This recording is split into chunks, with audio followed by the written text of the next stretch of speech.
دنیا مختصر سی زندگی ہے، اس زندگی میں ہم سب اللہ رب العزت کو راضی کریں۔ اللہ رب العزت کو راضی کرنے کے لیے طریقہ وہ جناب رسول اللہ صلی اللہ علیہ وسلم کے طریقے ہیں اور اللہ کریم کے احکامات ہیں۔ ابھی انسان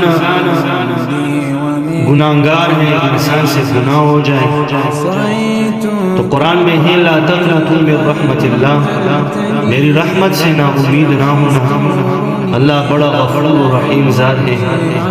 انسان جتنا بھی گناہ کرے، جتنا بھی گناہگار ہو، وہ اللہ کے دربار میں اللہ رب العزت کے سامنے، چاہے گھر میں ہو چاہے مسجد میں ہو، اللہ کے سامنے توبہ نکالے، گڑ گڑا کر روئے، آنسو بہائے۔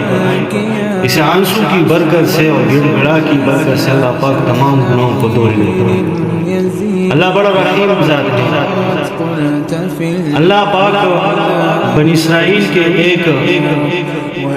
ایک بندے کے ساتھ جو اللہ نے اچھائی کا معاملہ کیا، جو مغفرت کا معاملہ کیا، حالانکہ ہم تو جناب محمد رسول اللہ صلی اللہ علیہ وسلم کی امتی ہیں، ہم ان لاڈلے پیغمبر کی امتی ہیں۔ انشاءاللہ اگر ہم بھی توبہ نکالیں گے اللہ رب العزت ہمیں بھی ضرور معاف کرے گا۔